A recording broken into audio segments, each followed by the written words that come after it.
I really didn't realize that I was masking so much of what was going on in my life. Once I finally found help, I started to realize I wasn't alone, but I also realized it's now about trying to accept more about who I am as a person, the journeys I've gone through, and the places that me and my wife and my family are going to go.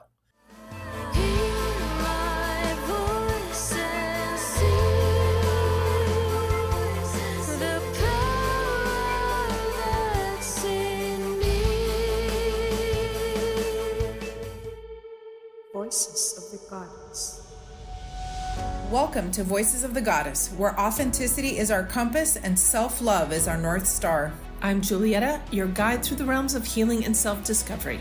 As a holistic healer, light worker, way shower, and catalyst for positive change, I walk alongside you on this sacred path of awakening. And I'm your co-host, Graciela. As a seasoned photographer, Reiki master, sound practitioner, and cacao ceremonialist, I love infusing my artistry with the alchemy of healing and ceremony. Together, we create a safe space where your authenticity is celebrated, your voice is honored, and your heart is held in the embrace of love. Join us as we dive deep into soulful conversations and journey towards the essence of who you really are. Welcome to Voices of the Goddess.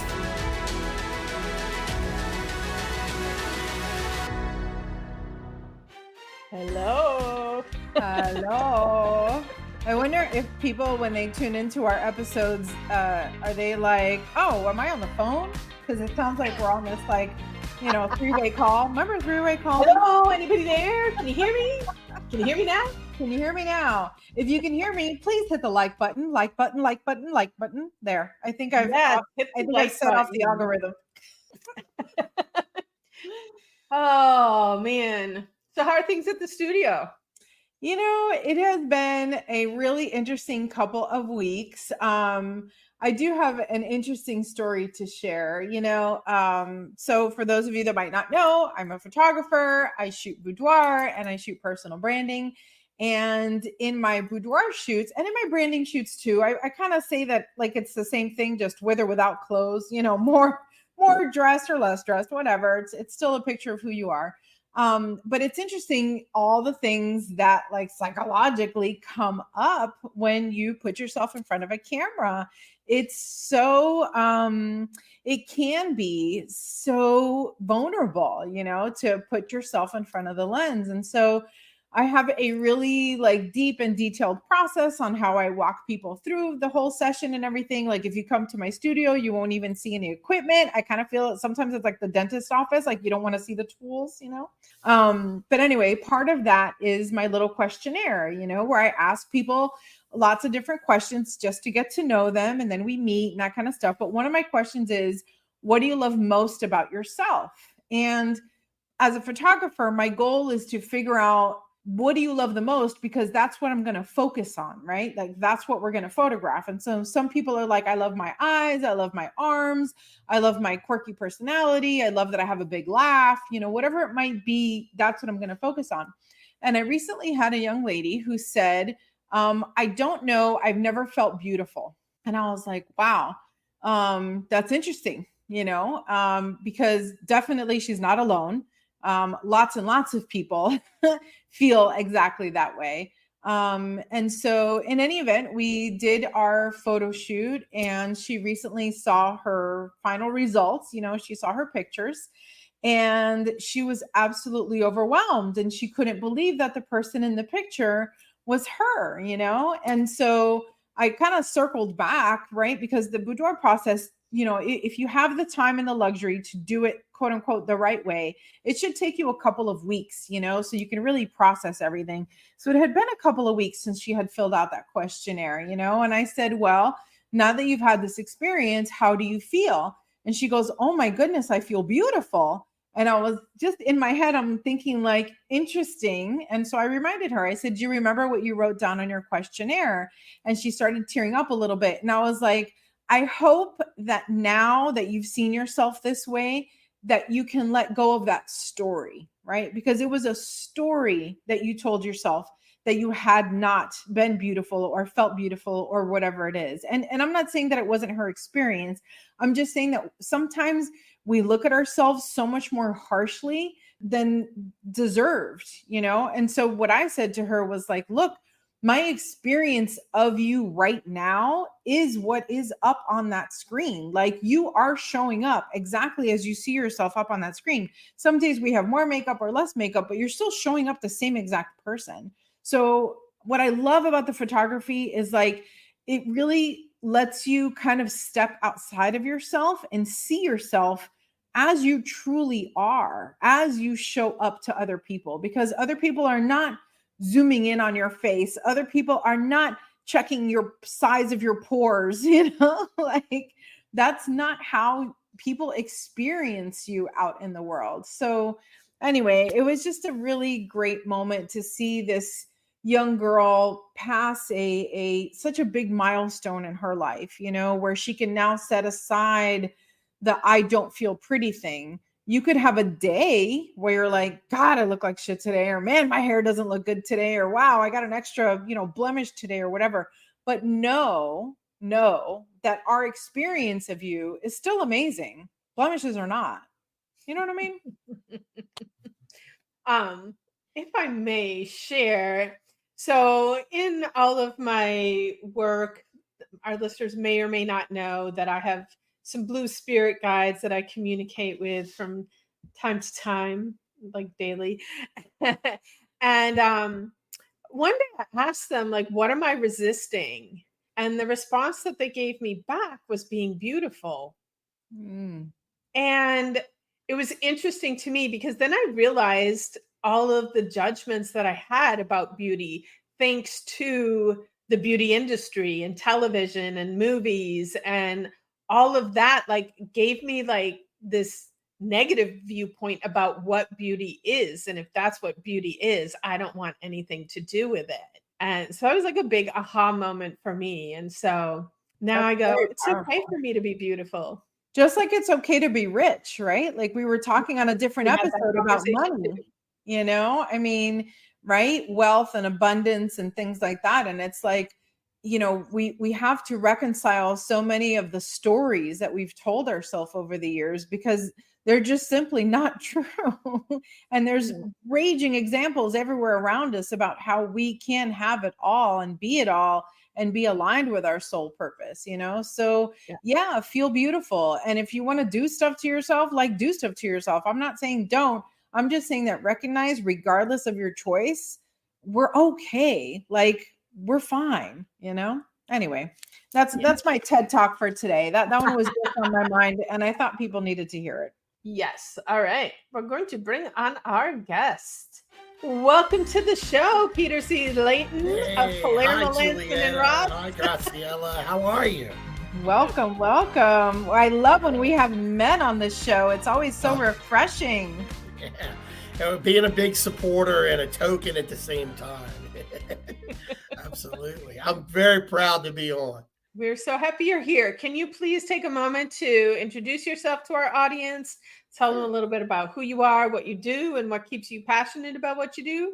Absolutely. Yeah. My name is Peter C. Leighton, and I've been very blessed in my life over time. I've had an entire career of what I call adult development at the core. And, I mean by that, and I have a master's degree in higher education administration and faculty work from Florida State. I have an undergrad from UNC Wilmington in psychology with emphasis in counseling. And I went on a journey in the beginning in higher education administration and faculty work. I worked on 3 different institutions, one large public at Arizona State, one private university, fairly large at Rochester Institute of Technology. I worked with deaf students there. It was fascinating. And then I came down to FIU about 23 and a half years ago to go on to another public university that was growing with a lot of diversity. So I try to tell people that, I've worked with people at the age of 17, a lot like myself when I went off to college. I was a younger college student, traditional age, if you will, going out of state because I grew up in the Philadelphia area. And then eventually my career journeyed up to a point to where God works in funny ways. And I got a random phone call when I was at FIU in my 12th year of higher ed. And I was working in student conduct in the dean's office, dean of students office. And it was a headhunter. from a company called the Royal Imperial Group to going to assisted living operations. And so I decided to go work for Rudolf Tesla, and he's a most renowned Holocaust survivor in the world, friends with Elie Wiesel until he passed, wrote a book called A Letter to My Children from Auschwitz. I explained that because as a non-Jewish person, I very quickly had to pivot again in diversity in my life and learn a lot about Judaism and Jewish culture, which was fascinating to me. So we had an ALF in Aventura called the Sterling Aventura, and I nicknamed it the cruise ship that never moves. And we had an amazing building of anywhere from 60-year-olds to 100-year-olds. I had 18 Holocaust survivors. I had a memory unit floor with Lewy bodies, disease, Parkinson's, Alzheimer's, frontal lobe dementia status. And then the rest of the population, what we called the walkie-talkies in the industry, which are their bodies are breaking down, but their heads and their brains are completely cool. And so I was enriched with my Holocaust survivors, my diverse populations. We put up a Christmas tree and Hanukkah bush on every floor of the ALF every year because we needed to be doing those types of celebratory passions. And the other thing is I tell everybody, so I worked with 17-year-olds and my oldest who ever died was 109. And so my entire career has been adult development in communities. I did it in higher ed. I did it in ALFs. Then I went into senior care, private duty care, continuing on that adult development care model, and then into law around trusted estates, which is all about care for your family and care for your business, your asset protection. And then finally, now these days I work at a CPA firm doing business development. And what am I doing now? Adult development for business owners. The core has been there. Nice. They say know thyself, right? You definitely know yourself. And by the way, FIU alum right here. So Awesome. I rarely do I run across other FIU people. So nice to hear that. I was there at a very exciting time. I was under the Medic regime. We call it Modesto Medic, but he had a vision, and I'll never forget the day he laid out the blueprints in front of all the assistant and associate deans in student affairs. And he said, we're going to build a football stadium. We're going to build more residence halls to get away from being a commuter campus. We're going to go ahead and launch a nursing school, a med school, and a law school. And we're going to build freestanding fraternity and sorority houses. And he's done it. It's amazing. Yeah, I got to tell you, I unfortunately I'm like 712 years old. So when I was there, we didn't have that. Sometimes we had to park across the street because there wasn't enough parking. That's how long ago it was. So I never got to see it all built out. But Westchester, Sweetwater commuting. I get it. It was very exciting times. It sounds like you've had quite the journey. It's been fun. It's been fun. Good for you. I love that. I've learned a lot. I keep learning. Yeah, absolutely. I like that at the end of the day, you're doing the same thing, but in all the different areas. You become an expert in each of those different areas, right? Which is fun and exciting. Keeps life moving. A lot of people still have my cell phone number, thousands of families I took care of. From literally Boca all the way down through the Keys, because a lot of them ended up in places like Aventura in these luxury assisted living facilities. And we just wanted to make sure that we build out holistic development for them, just as we did for the college students. So it was really enriching for me to sit with my Holocaust survivors and listen for the ones that could talk about it. It was enriching for me to talk to someone with Lewy bodies disease. Many people don't even know what that is. I've been able to experience that. And, Parkinson's, Alzheimer's is critical as well. That caused me to be on the Alzheimer's Association memory walks for the last 11 years. And, those are things I'm passionate about because it gets tough when you get towards the end. And you got to have an advocate. You got to have family because the systems are hard to work and the systems are hard to get through to some successful aging in place level. Mm-hmm. Yeah. So Peter and I were in a business networking group together, and a couple months ago, he and I were sitting down, getting to know each other a little bit better because I've been in our group for like 7 years, and Peter joined us. Well, have you been in a year at least? It's been 1 year, Julietta, 1 year. Yeah, I thought so. I'm the new kid on the block.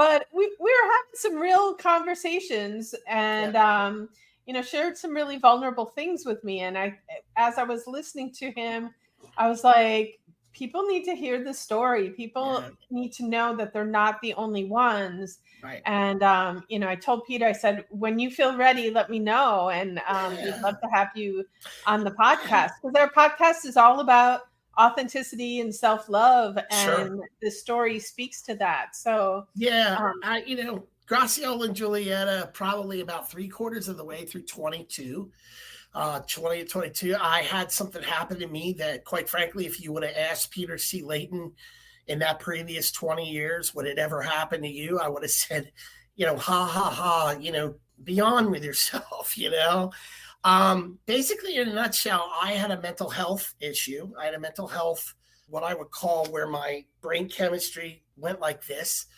It was quite the eye-opener. I have learned a lot through my process. At first, when it came to me, I didn't think anything was wrong, but I was in a process where there was a lot of shifting in my employment.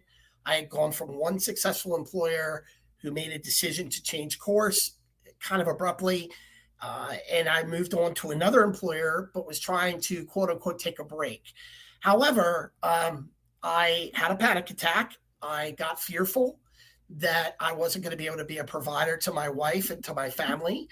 I got very full of anxiety, both cognitively and physically, emotionally. It got dark at times. Trying to get the medications right with a primary care physician did not work.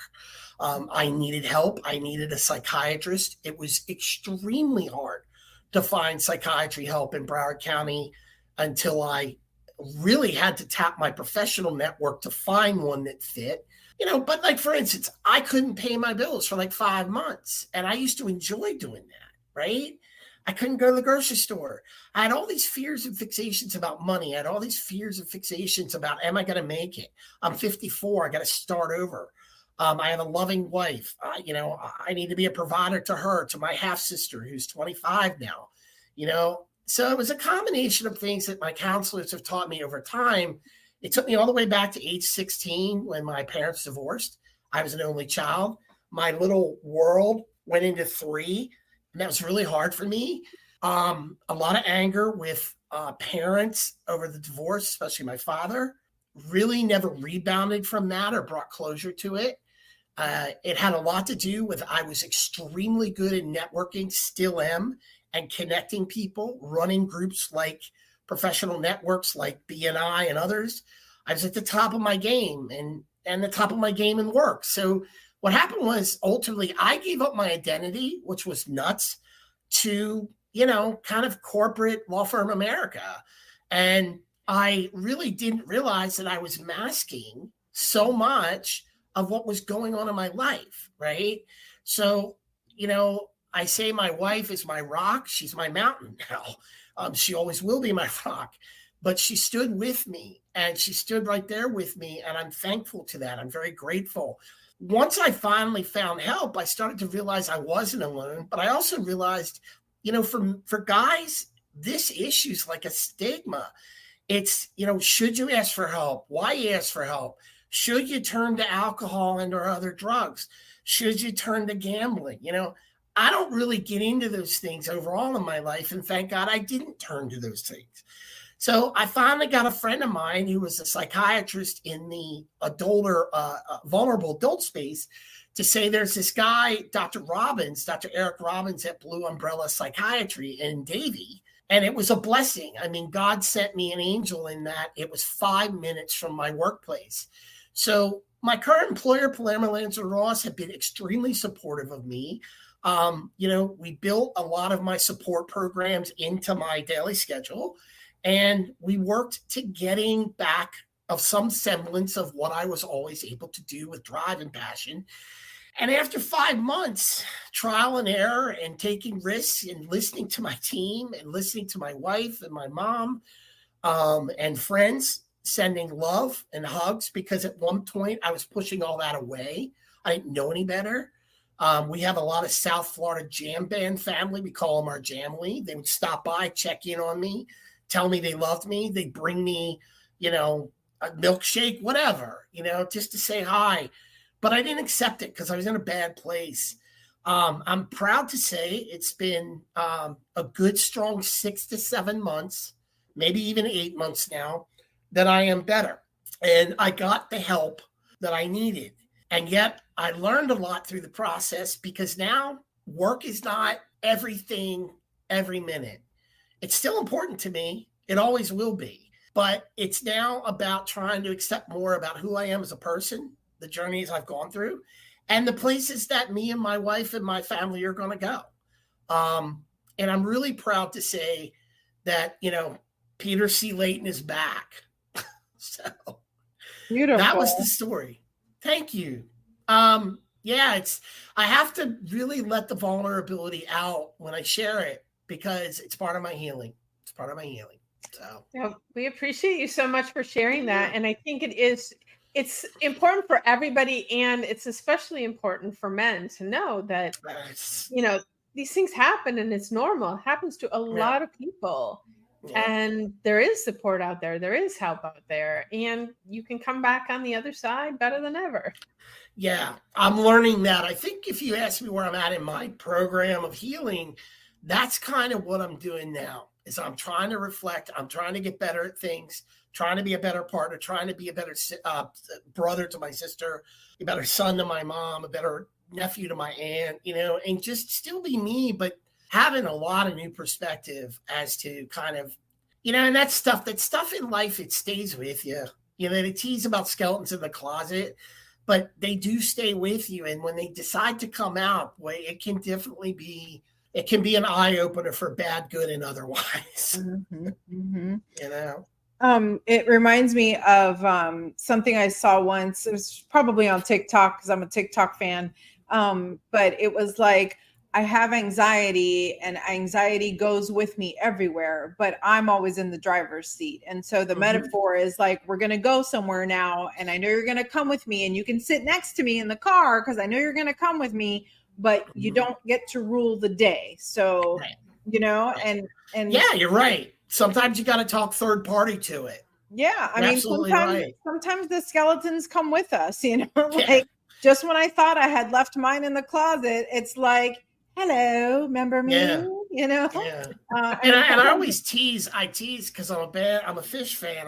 I love the band Fish, and they do a song that talks about grateful children outside dancing on my lawn, and they're all skeletons, right? Like, they're always going to be on your front lawn. They're always going to be there. It's really how you allow those skeletons to control you, like we're talking about, or can you talk to them in third party to make them a part of you, but not control your brain? And your brain will do things to you. It is, I learned, your brain will play tricks on you, and you've got to figure that out. I think it's a fascinating thing that that's the little we know about the human brain, you know? So, but it's been a good process for me. It's humbled me some, and I'm continuing to get better. And the fact that you're sharing this story, I mean, thank you for that. You know, masculinity and femininity comes up a lot on this show, and we consistently harp on that. To me, the most masculine thing you can do is to be vulnerable, because that's the warrior, you know, like, I forget what it is. Like, it's something like a fighter is a person who does like fights because they're told to, and a warrior fights because they care to, something like that, you know?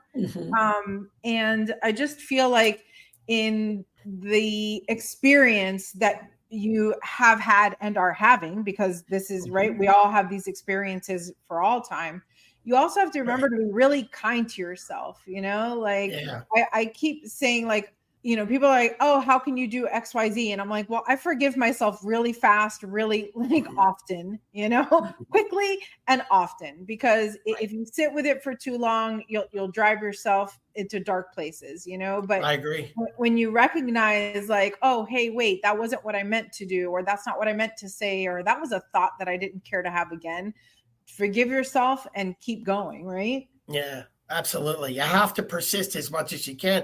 I tell the story that, you know, when I was working and I was struggling, the one thing I kept telling myself was, you have some really kind, genuine people you're working with on your team, and they're being extremely appreciative of you as a human being versus being in a job. And I used to say to myself, that was the one thing that got me up every day to go. Is I was like, I need to go into work. I need to do my best. And I know I will get through this and shake this over time. And once I started to believe in that message from my psychiatry team, it started to really help me to formulate getting back to who I was. Yeah. Beautiful. Finding yourself again. Like, I think we've all experienced times where I'm just like, I don't know who that person is that's wandering around and living my life, but right. You get disconnected, and then you get to reconnect and find you. And also, I think, we've talked about this on a couple of the other shows today, that who we are evolves over time. And I think sometimes we get caught up in being who we were instead of being who we are. Mm-hmm. Oh, I agree with that 100%. And I think that for me, it's like my psychologist said to me, in a proactive way, she's like, you were so good at masking things. You had no idea. She's like, you were a professional at that, and she's like, you got by because so many people supported you in the work roles, and you were supported in these groups, and, and you gave up some of what formulated your values, and and it happened. And then everything just went kaput. And then here I am trying to figure out like what just happened to me. And then the time it takes to unravel a lot of it. It takes time. Well, it's insidious, the whole process, right? Like, right. Reaching a seminal moment is really just the tip of an iceberg that's been building forever. And you don't even realize the little pieces of yourself that you've been compromising and giving away, and that have been deteriorating. And all of a sudden you look around and you're like, wait a minute, how did I get here? What happened? And so we forget that it took all this time to build up. And it's going to take all that time to just, get back to your center, right? It's interesting. I'm sorry. Go ahead. No. Go ahead. No, I was going to say, I resort back to some books that I read in grad school. And I think it's always fun to share in my leadership programming some of what I would probably say are more of the old school type modernization of books. We go back to some of the emotional intelligence things, and we go back to the social change model of leadership development. And a lot of these types of things, if you will, were things that were studied by the Kohlbergs of the world and, whatnot. And they eventually got into corporate world. But in the beginning, you take like emotional intelligence, there was a lot of studies going on at the University of Maryland about that in the 90s, but corporate world had not embraced that yet. So a book that I think is very interesting for many women owners, business owners, men, is called In a Different Voice by Carol Gilligan. And Carol Gilligan, if you know anything in psychology, she actually challenged Kohlberg's theory, because Kohlberg had his cognitive theories on how men, and he said women, kind of come up with their ethics and their values from the beginning as they grow. Ultimately, what Gilligan did was redid his studies over time when she was at Harvard, because she believed that Kohlberg hadn't looked at enough women leaders and women people in business. And what she came out with was, what was basically the ethic of care and the ethic of justice. And she never said that the ethic of care is only women, the ethic of justice is only men. But she talked about the fact that you can have both in you and they fluctuate depending upon your situation. It's a fascinating book that takes you through vignettes that make you think impactfully about your own ethics and how you visualize those in values in an action statements as a business owner or as a human being, as a person. That's a great book. I share another book, Leading with Soul by Bowman and Deal, which is the story of the wise old businesswoman who retired with a 30-year successful management career, teaching the mid-level male manager why he is failing. Okay. Fascinating book. You read part of the book in the story. Then what Bowman and Deal do is teach you the lessons, then bring you back into the story. Mm-hmm. Excellent, excellent book. And another one I'll give out to everybody to read is called Built to Last. That was done by Jim Collins and Porras. They have done several versions over time, but that's about putting your values and your passions as a business owner to the long-standing future and never giving up on your values in your business, even over money. They talk about 3M. They talk about Disney. They talk about Procter & Gamble. And yet they have looked at them in the first study over 6 years longitudinally, academia period-wise, and then over time, some 20 years. So it is a really cool series of involvement of how to become one of those businesses that never goes away, but yet never leaves their values. 3 really good books. That was literally the question I was going to ask you, was about books. So you absolutely hit right to my heart. I am a psychic today, apparently. I keep bending down because I keep writing down notes of what you're saying. Very cool. Yeah, absolutely. Thank so you yeah, for sharing that. The books are a lot of fun. I think sometimes people are like, why should I read a book? Like In a Different Voice was done in 1975. It's classic to how we see the world. You know, like there's some teasing in it about how men never allow the rules of the game to be changed. They look to the justice outcome, where women are willing to change the rules of the game to keep the ethic of care. Now, I'm not sitting here and telling you I believe either one wholeheartedly, but it is very interesting how we have our values and our ethics and how we make our decisions. And sometimes to get to those decisions, yeah, maybe you need to pull a little bit on the rules.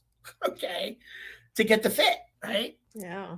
So we're almost out of time here, Peter, but I'm just curious if you have any final words of wisdom to share with our audience.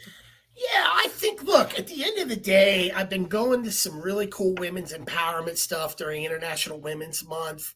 I think it's really cool to watch a lot of the women entrepreneurs and business owners, and of course the men. But now we're in a process where the women are really starting to surpass the men in the opportunities of how they see things in growing businesses. I sat with over 100 women entrepreneurs last week, and I just listened. And some of them were from FIU in their senior years. Some of them were launching apps. Some of them are top sales producers for some of the largest corporations in the country. But what I heard over and over again was this: never give up, have persistence, always stay in balance. If there is any type of, conflict or crisis, remain calm, get the people around you surround yourself with to give you advice. Don't make a decision just off the first thought. Think it through. Women are pretty good at doing this better than men in many cases. And yet at the same note, there was this idea of male allies in the room, and it was a short number of about 6 of us. But it is important to surround yourself with your mentors, your support systems, to make sure that you're a good mom at home, if that's the role you are in or want to be in, besides being a business owner. And finally, this whole idea that you surround yourself with the people so you understand and know where your business is going. That could be your competitors. You can learn a lot from your competitors. And at the end of the day, never give up, have professional assertiveness, persistence. And as I like to say, consider giving and sharing unconditionally. It feels good to give, and it will come back to you. So that's what I would say. Absolutely. I love it. Thank you so much for being on the show, Peter. Yeah, Julieta, I think this is like the 15th time that I'm about to say, I wish we could talk some more. So this show might have to be longer. I don't know. I got you.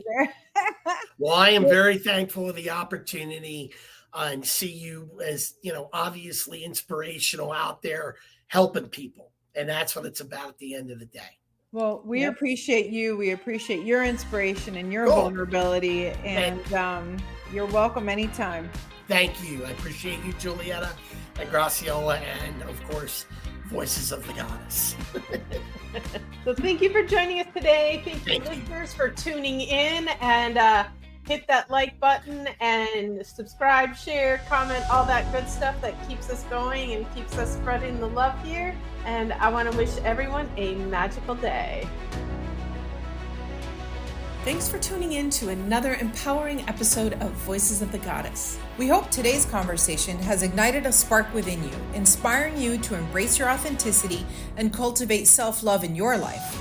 If you've enjoyed today's episode, we invite you to subscribe to our podcast and like, comment, and share it with your friends and loved ones. Your support helps us spread the message of empowerment and healing around the world.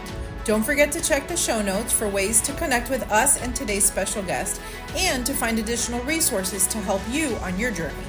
Remember, you are worthy of love, you are worthy of joy, and you are worthy of all the blessings this universe has to offer.